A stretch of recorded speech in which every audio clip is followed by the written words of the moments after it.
இத பார்த்தாவது தமிழ்நாட்டில் இருக்கிற அந்த திமுக கவர்மெண்ட் கத்துக்கிட்டா நல்லா இருக்கும். அவங்களுக்கு தான் தமிழ்நாடு தனி, புதுச்சேரி தனி இப்படிலாம் இருப்பாங்க. ஆனா நமக்கெல்லாம் அப்படி கிடையாதுங்க.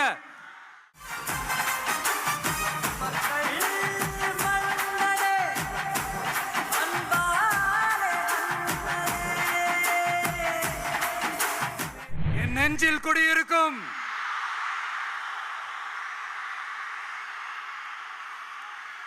புதுச்சேரி மக்கள் உங்கள் அனைவருக்கும் என்னுடைய வணக்கம்.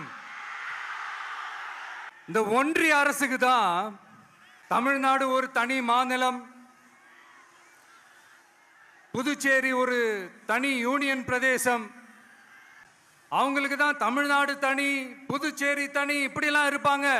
ஆனா நமக்கெல்லாம் அப்படி கிடையாதுங்க. நாமெல்லாம் வேறு வேறு கிடையாது. நாம் எல்லாரும் ஒண்ணுதான். தமிழ்நாடும் புதுச்சேரியும் தனித்தனியாக இருந்தாலும் நாம் எல்லாரும் ஒண்ணுதான். நாம் எல்லாரும் சொந்தம் தான். வேற வேற வீட்டுல, வேற வேற ஊர்ல, வேற நாட்டுல, வேற ஸ்டேட்ல இருக்கிறதுனால நாம் எல்லாரும் சொந்தங்கள் இல்லைன்னு ஆயிட முடியுமா? அது எப்படி முடியும்? பாத்தீங்களா, ஒருத்தருக்கு ஒருத்தர் பார்த்துக்கும் போது அந்த பாச உணர்வு அதுதாங்க. அது மட்டும்தான். அது இருந்துட்டாலே போதும், வேற எதுவுமே தேவையில்லை. அதனால தமிழ்நாடு, புதுச்சேரி, கேரளா, கர்நாடகா, ஆந்திரா மட்டும் இல்ல, உலகத்துல எந்த மூலையில நம்ம வகைரா இருந்தாலும் அவங்க எல்லாருமே நம்மளோட உயிர் தான். அவங்க எல்லாருமே நம்மளோட உறவு தான். புதுச்சேரினாலே உடனே ஞாபகத்துக்கு வர்றது மணக்குள விநாயகர், அரவிந்தர் ஆசிரமம், வில்லியனூர் மாதான் சொல்லி இவங்க எல்லாரும் ஞாபகத்தில் வருவாங்க. அது மட்டும் இல்ல, மகாகவி பாரதியார் அவர்கள் இருந்த மண், பாவேந்தர் பாரதிதாசன் அவர்கள் பிறந்த மண். அது மாதிரி இன்னும் சிறப்புகளை அடுக்கிக்கிட்டே போலாம். ஆனா அரசியல்னு வந்துட்டா ஒரு முக்கியமான விஷயத்தை பத்தி நம்ம சொல்லி ஆகணும். 1977ல புரட்சி தலைவர் எம்ஜிஆர் அவர்கள் தமிழ்நாட்டில் ஆட்சி அமைச்சாங்க. ஆனா அதுக்கு முன்னாடியே 1974லயே இங்க புதுச்சேரியில அவங்களோட ஆட்சி அமைஞ்சது. அதனாலதான் அப்பவே சொன்னாங்க, நமக்காக வந்தவர் எம்ஜிஆர், அவரை தமிழ்நாட்டில் மிஸ் பண்ணிடாதீங்கன்னு நமக்கு அலர்ட் பண்ணதே புதுச்சேரி தான். அப்படிப்பட்ட புதுச்சேரியை நம்மளால மறக்க முடியுமா? அது மட்டும் இல்ல, இங்க இருக்கிற மக்கள் தமிழ்நாடு மாதிரியே புதுச்சேரி மக்களும் என்ன கிட்டத்தட்ட ஒரு 30 வருஷமா என்ன தாங்கி பிடிச்சுக்கிட்டு இருக்கிறீங்க. அதனால இந்த விஜய் தமிழ்நாட்டுக்கு மட்டும்தான் குரல் கொடுப்பான்னு நினைக்காதீங்க. அப்படி பண்ணாத தவறு புதுச்சேரி மக்களுக்கும் சேர்த்து தான் குரல் கொடுப்பான். அது என்னுடைய கடமையும் கூட. அதனாலதான் இங்க நீங்க ஃபேஸ் பண்ற பிரச்சனைகளை பத்தி இன்னைக்கு நான் பேசுறதுக்காக வந்திருக்கிறேன். அது மட்டும் இல்ல, இந்த புதுச்சேரி கவர்மெண்ட்டை பத்தி நாம சொல்லியே ஆகணும். இது டெஃபினட்டா தமிழ்நாட்டில் இருக்கிற மாதிரி நம்ம திமுக கவர்மெண்ட் மாதிரி கிடையவே கிடையாது. வேற ஒரு அரசியல் கட்சி நடத்துற நிகழ்ச்சியாகவே இருந்தாலும் அந்த நிகழ்ச்சிக்கு தன்னெழுச்சியா வர நம்ம மக்களுக்கு பாதுகாப்பு கொடுத்து பாரபட்சமே காட்டாம இந்த கவர்மெண்ட் நடந்துகிட்டு இருக்கிறாங்க. அப்படிப்பட்ட இந்த புதுச்சேரி கவர்மெண்ட்டுக்கும் நம்ம புதுச்சேரி சிஎம் சார் அவர்களுக்கும் இந்த நேரத்தில் என்னுடைய மனப்பூர்வமான நன்றிகளை தெரிவிச்சுக்கிறேன். இத பார்த்தாவது தமிழ்நாட்டில் இருக்கிற அந்த திமுக கவர்மெண்ட் கத்துக்கிட்டா நல்லா இருக்கும். ஆனா அவங்க கத்துக்க மாட்டாங்க. பரவாயில்ல, வரப்போற எலெக்ஷன்ல 100% கத்துக்குவாங்க. அத நம்ம மக்கள் பார்த்துக்குவாங்க. புதுச்சேரியில் இருக்கிற கவர்மெண்டோட கூட்டணி ஆட்சியில இருந்தாலும் புதுச்சேரிய ஒன்றிய அரசு எதிலையுமே கண்டுக்கலன்றது புதுச்சேரி மக்களான உங்களுக்கு நல்லாவே தெரியும். மாநில அந்தஸ்து கோரிக்கையை மட்டுமா கண்டுக்கல, இங்க வளர்ச்சி ஏற்படவும் துணை நிற்கவே இல்லைன்னு கேள்விப்படுறோம். இந்த புதுச்சேரிக்கு இன்னும் மாநில அந்தஸ்து கொடுக்கல. மாநில அந்தஸ்து வேணும்னு கேட்டு பல முறை சட்டசபையில தீர்மானம் போட்டு ஒன்றிய அரசுக்கு அனுப்பி வச்சுக்கிட்டே இருக்கிறாங்க. இந்த வருஷம் கூட மார்ச் மாசம் 27ஆம் தேதி 2025 அன்னைக்கு ஒரு தீர்மானம் போட்டாங்க. அது மாநில அந்தஸ்து வேணும்னு கேட்டு ஒன்றிய அரசுக்கு அனுப்புற 16வது தீர்மானம். புதுச்சேரி காரைக்கால் பகுதிகளில் மூடப்பட்ட 5 மில்கள், பல்வேறு தொழிற்சாலைகளை மீண்டும் திறக்கிறதுக்கு இதுவரைக்கும் ஒரு துரும்ப கூட கிள்ளி போடல. பல்லாயிரக்கணக்கான இளைஞர்களோட வேலை வாய்ப்புக்காக எதையுமே செய்யல. இங்க ஒரு ஐடி கம்பெனி உருவாகணும்ன்றது எண்ணமே இல்லை. அதை பத்தி யார் பேசினாலும் அது அவங்க காதல விழவே விழல. இங்க ஒரு அமைச்சரை ஊழல் குற்றச்சாட்டுல பதவி விட்டு நீக்கப்பட்டு அந்த இடத்துக்கு இன்னொருத்தரை நியமிச்சு 200 நாள் ஆச்சு. இன்னும் அவருக்கு ஒரு இலாக்காவே தரல.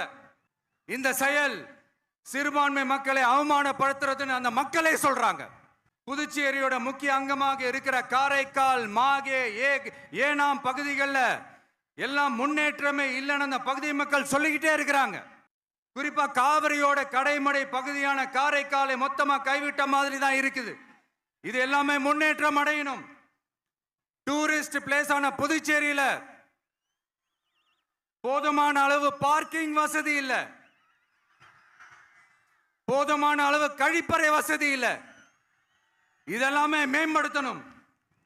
புதுச்சேரி கடலூர் மார்க்கமான ரயில் திட்டம் வேணும்ங்கிறது நீண்ட கால கோரிக்கை. புதுச்சேரி மக்களுக்கு ஒன்னே ஒண்ணுதான் சொல்லணும், இந்த திமுகவை நம்பாதீங்க. அவங்களுக்கு உங்களை நம்ப வச்சு ஏமாத்துறது தான் அவங்க வேலையே. நான் சொன்ன பல கோரிக்கைகளை எல்லாம் தீர்த்து வைக்கிறதுக்கு நம்ம புதுச்சேரி கவர்மெண்ட்டுக்கும் அதோட மக்கள் திட்டங்களுக்கும் ரொம்ப அக்கறையா உண்மையா துணை நிற்கணும்.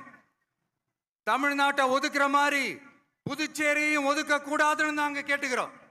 கிட்டத்தட்ட 20 லட்சம் பேர் வாழ்ற யூனியன் பிரதேசமான புதுச்சேரி மத்திய நிதி குழுவில் இடம்பெறவில்லை. அதனால் மாநிலங்களுக்கான நிதி பகிர்தல் அடிப்படையிலும் யூனியன் பிரதேசங்களுக்கான நிதி பகிர்தல் அடிப்படையிலும் புதுச்சேரிக்கு நிதி ஒதுக்கப்படுவதில்லை. அதனால ஒவ்வொரு ஆண்டும் புதுச்சேரிக்கு தோராயமாகவே மத்திய அரசு நிதியை விடுவிக்கிறது. அந்த நிதியும் அரசு ஊழியர்களின் சம்பளம், ஓய்வூதிய தொகை உள்ளிட்ட திட்ட செலவுகளுக்கே சென்று விடுவதால் மீத தேவைக்கு வெளிச்சந்தையிலும் கடன் பத்திரங்களை கடன் வாங்குகிறது புதுச்சேரி. இந்த நிலைமை மாறணும்னா ஒரே வழி, மாநில அந்தஸ்து நம்ம புதுச்சேரி மக்களோட பல்லாண்டு கால கோரிக்கை. புதுச்சேரிக்கு போதுமான நிதி வரத்து இல்லாததுனால வெளியே கடன் வாங்க வேண்டியதா இருக்கு. புதுச்சேரியோட கடனை குறைச்சு தற்சார்பு பொருளாதாரத்தை வளர்த்தெடுக்க திட்டங்கள் வகுக்கப்பட வேண்டும். மாநில அந்தஸ்து வாங்கினா மட்டும் போதாது இல்லையா, தொழில் வளர்ச்சியும் தேவையாச்சே. புதுச்சேரி தென்னிந்தியாவின் முன்னணி இண்டஸ்ட்ரியல் ஹப்பாக மாற்ற எல்லா முயற்சிகளும் எடுக்க வேண்டும். இந்திய அளவில் ரேஷன் கடைகளே இல்லாத மாநிலம் புதுச்சேரி தான். ஏழை எளிய மக்களுக்கு வாழ்வாதாரமே ரேஷன் கடைகள் தான். மற்ற மாநிலங்கள்ல இருக்கிற மாதிரி இங்கேயும் அரிசி, சர்க்கரை, பருப்பு, கோதுமை, எண்ணெய்னு அனைத்து பொருட்களும் வழங்கும் முறை சீராக்கப்பட வேண்டும். கடைசியா மீன்பிடிக்க செல்லும் காரைக்கால் மீனவர்களை அடிக்கடி கைது செய்யும் இலங்கை கடற்படை அவர்களின் படகுகளையும் பறிமுதல் செய்து விடுகிறது. அதனால் நீண்ட போராட்டங்களுக்கு பிறகு அவர்கள் விடுவிக்கப்பட்டாலும் படகுகள் கிடைக்காததால் படு மோசமான நிலைக்கு தள்ளப்படுகின்றனர். இந்த நிலை மாற வேண்டும். நான் மறுபடியும் சொல்றேன், இந்த விஜய் புதுச்சேரி மக்களுக்காகவும் எப்பவும் துணை நிற்பான். வரப்போற புதுச்சேரி தேர்தல் களத்துல நம்மளுடைய தமிழக வெற்றி கழகத்தின் கொடி பட்டொளி வீசி பறக்கும். நல்லதே நடக்கும். வெற்றி நிச்சயம். மீண்டும் சந்திக்கும் வரை நன்றி, வணக்கம்.